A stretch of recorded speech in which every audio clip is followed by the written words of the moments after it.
I believe in gentle and soft parenting. Okay, any good reason?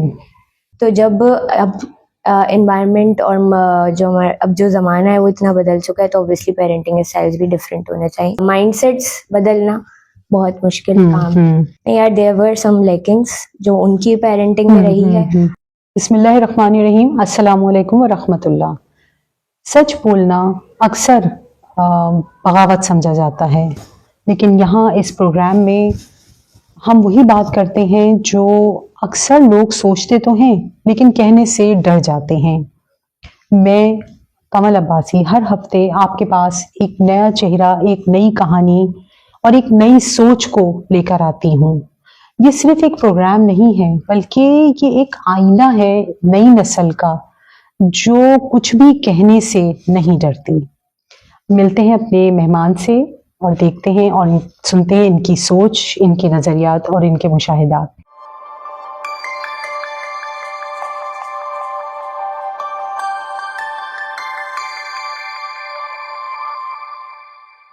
अस्सलाम वालेकुम व रहमतुल्लाह. वालेकुम अस्सलाम व रहमतुल्लाह. आपका नाम? मेरा नाम डॉक्टर फरजीन फारूकी है. माशाल्लाह. अच्छा फरजीन, आपकी एज जान सकती हूँ? I am 25 years old. माशाल्लाह. अच्छा फरजीन, आप यहाँ क्यों आई हैं, आप जानती हैं? जी ऑब्वियसली. आप कैसे मुझे जानती हैं, कैसे आपने मुझे अप्रोच किया for this program? I have heard about you through obviously social media platforms and through some of my friends who got in touch with you. So उन्हीं के through I got in touch with you. So अच्छा, I am here. कोई pressure, कोई तुम्हें कोई script तुम्हें दिया गया है? No. तुम अपनी सोच में आजाद हो? Totally me, just like you said, unfiltered. अच्छा, और अपने पेरेंट्स को बता के आई हो? Yes, obviously. That's good. अच्छा फरजीन, पेरेंटिंग पे हम थोड़ी सी बात करते हैं कि तुम्हारे ख्याल में यू बिलीव ऑन जेंटल और सॉफ्ट पेरेंटिंग या strict parenting? I believe in gentle and soft parenting. Okay, any good reason? Good reason being that कि अब जो it is not like 90s or 80s or 70s का दौर कि तब जो है स्ट्रिक्ट पेरेंटिंग या जो हमारे दादा लोगों के टाइम से चलती आ रही है, तो वही पेरेंटिंग स्टाइल्स या वही वैल्यूज के साथ आप आगे भी जनरेशन को लेके चल सके. गिवन कि हमारी the society is towards modernisation, towards different sets of principles. तो जो एक एनवायरनमेंट है हमारा चेंज हो चुका है. जो हमारी जनरेशन है, मेरे यंग जनरेशन है, उनकी एक्सपोजर, उनके एनवायरनमेंट बहुत डिफरेंट है फ्रॉम व्हाट हमारे पेरेंट्स ने एक्सपीरियंस किया है. तो जब अब एनवायरनमेंट और अब जो ज़माना है वो इतना बदल चुका है, तो ऑब्वियसली पेरेंटिंग स्टाइल्स भी डिफरेंट होने चाहिए. So you are talking about the generation gap. Yes, obviously the generational gap. Cover हो सकता है तुम्हारे ख्याल में generation gap? It will take it will take a lot of time, because mindsets बदलना बहुत मुश्किल काम है. और आप शायद कुछ हद तक जो लोग शायद इस चीज को एक्सेप्ट करें कि yes we have to adapt to the changes और हमें अपने आप को मॉडिफाई करना पड़ेगा. नहीं फरजीन, तो जो मुझे लग रहा है कि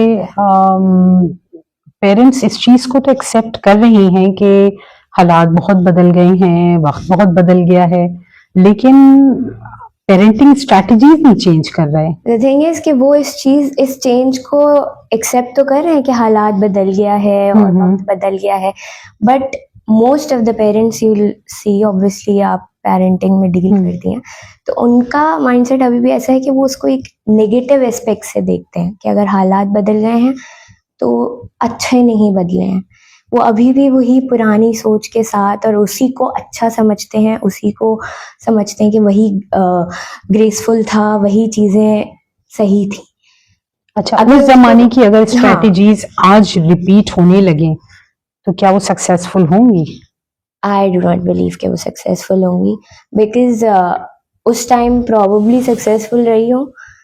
आई can not tell, but sometimes I can tell, seeing our parents, seeing different parents जो मेरे फ्रेंड सर्कल में हैं, उनको देख के लगता है कि नहीं यार, देयर वर सम लैकिंग्स जो उनकी पेरेंटिंग में रही है, और वही चीजें वो भी आगे कैरी ऑन करते हैं, because do they admit? They do not admit. I do not think so कि हमारे पेरेंट्स आर दैट ओपन कि वो इस चीज को एडमिट कर सकें कि there is some flaws. There are some flaws that we need to work on. There were some flaws. There were some flaws in the parenting of their parents, and there are some flaws in the parenting of themselves. So मुझे तो नहीं लगता कि वो accept करते हैं। तो ये जनरेशन गैप जो है ये नहीं खत्म हो सकता? हो सकता है, बिल्कुल हो सकता है। एज आई सेड, किसको पहल करनी पड़ेगी? पहल दोनों तरफ से होगी ऑब्वियसली, बट आई बिलीव के more from the parents side, क्योंकि वो एक अरसा गुजार के आ चुके हैं, उन्होंने एक एक्सपीरियंस लाइफ का ले लिया है, उन्होंने एक इवॉल्व जो एवोल्यूशन है उन्होंने देखा है अपने पेरेंट्स के पेरेंटिंग स्टाइल में, फिर अब अपनी पेरेंटिंग स्टाइल में, तो उन्होंने एक एवोल्यूशन पूरा देखा है।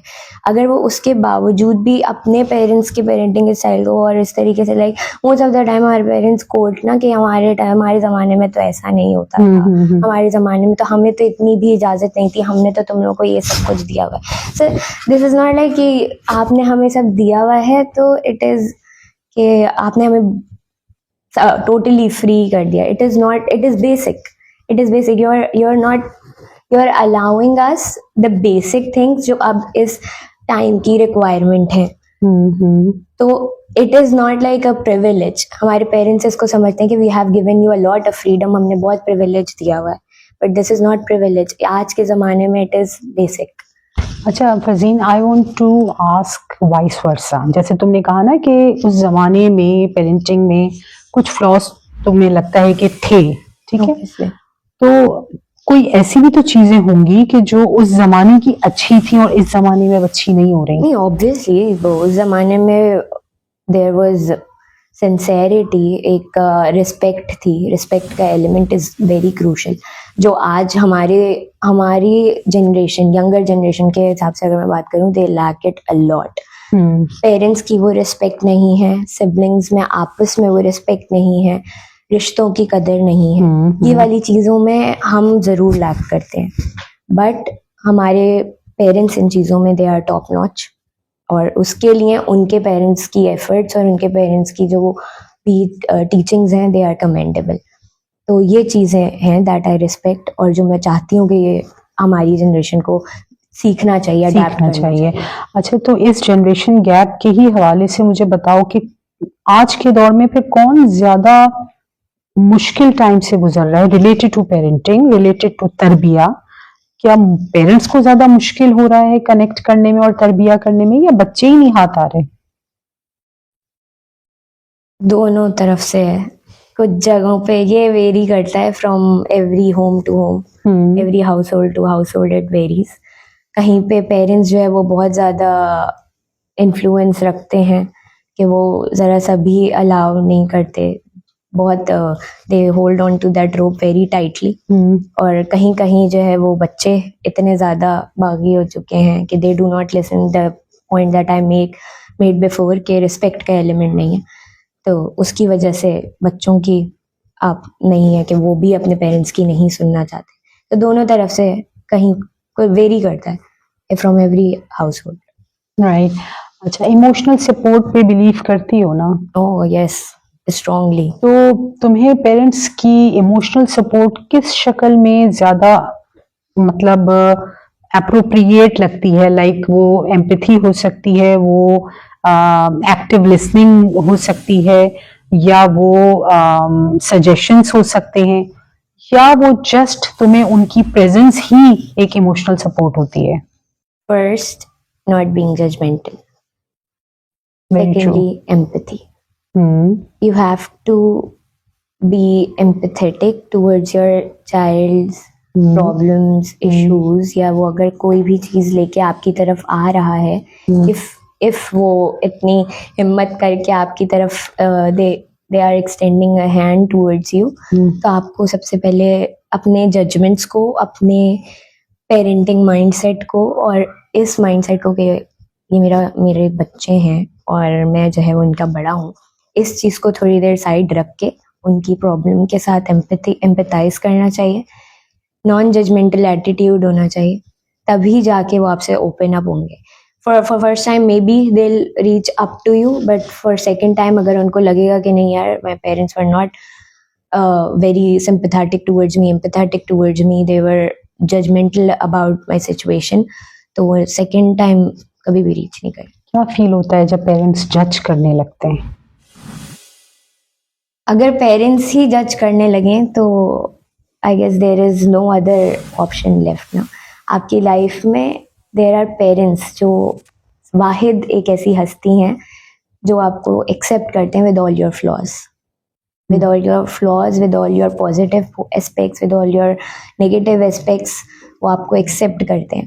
लेकिन अगर वही आपको आपके नेगेटिव एस्पेक्ट्स को जज करने लग जाएं या उसको उसके बारे में पिकी हो जाएं या आपको लेबल करने लग जाएं, तो ऑब्वियसली There is बाकी no तो space. पूरी दुनिया पड़ी है जज करने के लिए बाहर ना.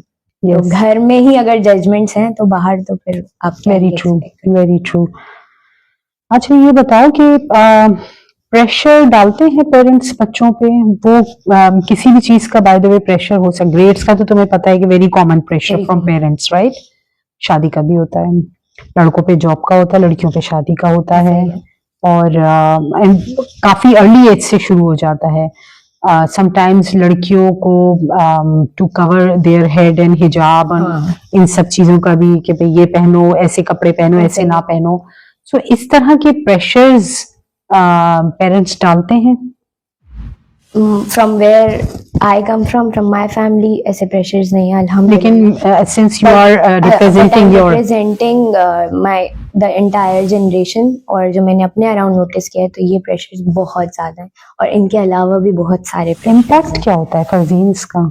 इसका इम्पैक्ट ये होता है कि फर्स्टली इनसिक्योरिटीज डेवलप होती हैं, लैक ऑफ कॉन्फिडेंस होता है, देन या फिर एक्सट्रीम साइड ये होती है कि वो टोटली जो है वो डिसरिस्पेक्टफुल हो जाते हैं, या फिर जब उनको फ्रीडम मिलता है तो वो they forget about their values and morals and principles. फिर उनको उस चीज़ का भी एहसास नहीं रहता. जब वो इतने केज्ड एनवायरनमेंट में पले बड़े होते हैं, तो जब उनको जैसे ही एक थोड़ा बहुत भी फ्रीडम मिलता है तो वो सब कुछ भूल के बस फिर उस फ्रीडम को एंजॉय करने लग जाते हैं, अपने मोरल्स पे, एथिक्स पे, अपने प्रिंसिपल्स पे, अपने कल्चरल वैल्यूज एंड नॉर्म, सब चीजें भूल जाते हैं. अच्छा मुझे ये बताओ कि सोशल मीडिया का क्या इम्पैक्ट आया है पेरेंटिंग पे? क्या पॉजिटिव आया है या नेगेटिव आया है? पेरेंटिंग पे आई डोंट थिंक सो कि अभी तक कोई इम्पैक्ट आया है सोशल मीडिया का. मोस्टली पेरेंट्स जो है वो सोशल मीडिया को although they use social media, the irony here is because you are in age of 25, right? Yeah. तो तुम्हारे पेरेंट्स जो है वो मिडिल एज में ही होंगे, ठीक है ना, बिटवीन 50 to 60. तो ये जनरेशन तो सोशल मीडिया बहुत यूज करती है. मैं you are talking about the parenting ना, तो पेरेंट्स यूज तो करते हैं सोशल मीडिया, लेकिन उसको वही वाली बात है कि उसको नेगेटिवली ही मोस्टली जो उनका माइंडसेट है वो यही है कि ये तो बुराइयां चल रही हैं मुआशरे में, बहुत गलत हो रहा है.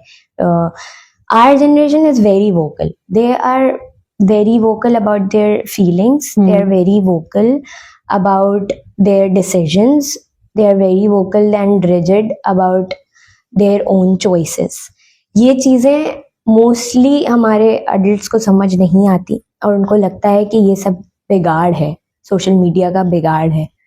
तो they are not learning anything from social media in aspects of social media पे तो हर तरह का मटेरियल मौजूद है ना. बिल्कुल है, बट आप मोस्टली अगर देखें तो पेरेंट्स सिर्फ वो सिलेक्टिव के बच्चों के क्या फराइज शेयर करते हैं, पेरेंट्स वो शेयर करते हैं, बट कभी वो लिंक्स शेयर नहीं करते जिसमें पेरेंट्स के क्या फराइज और हुकूक. That's what I am going to ask, just about to ask कि मुझे बताओ कि वो जो लिंक्स आते हैं तुम्हारे व्हाट्सएप पे फ्रॉम योर पेरेंट्स, या तुम्हारे जो ग्रुप में भी तुम्हारे दोस्त हैं, तो उसको खोलते हैं? ऑनेस्टली बताओ. आई डू नॉट गेट, मेरे पास डिफरेंट तरह की लिंक्स आती हैं, बट मोस्टली मेरे पास क्योंकि मेरी अम्मी से मेरा बॉन्ड बहुत अच्छा है, तो मेरी अम्मा is very empathetic towards me, तो वो मुझे मोस्टली लिंक्स उनके वैसे ही होते हैं जो मुझे सपोर्ट करने के लिए और बताने के लिए कि I am there for you, इस तरीके के होते हैं. बट समटाइम्स डिफरेंट भी होते हैं कि क्या बच्चों के फराइज हैं और ये वाली चीजें भी होती हैं, तो which I do not open. वो कैप्शन देख के ही बच्चे नहीं हाँ, खोलते. तो which I do not open because हाँ ठीक है, इट्स फर्स्ट रील्स, ठीक है, we know. Thank you for being honest, Farzeen. I really like it. मैंने फरजीन से ये चीज सीखी आज कि ये जनरेशन जो है वो जहाँ बहुत से फ्लॉज देखती है आज की पेरेंटिंग में, वहाँ एक चीज को एडमायर भी करती है, और वो है रिस्पेक्ट का एलिमेंट, जो इस जनरेशन में कहीं ना कहीं लैक कर रहा है. लेकिन हमारी वाली जो मिडिल जनरेशन है उसके अंदर रिस्पेक्ट वाला एलिमेंट था, जिस चीज को मैं बहुत अप्रिशिएट करती हूँ.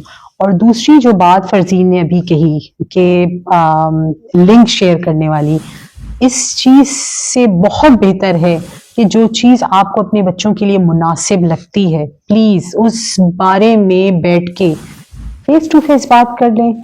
आपको इस सोशल मीडिया का सहारा लेने की जरूरत ही नहीं. आपके बच्चे आपके साथ रहते हैं, उनको बुलाएं, उनसे बातें करें, और उसके बीच में आप इस बारे में भी बात कर लें जो मैसेज आप उनको देना चाहते हैं. What stops you to talk to them face to face. तो ये दो बड़े अच्छे मैसेजेस आज मुझे फरजीन से मिले हैं. इंशाल्लाह हम अपने नए पॉडकास्ट में एक नए जेनजी से बात करेंगे. जज़ाकल्लाह.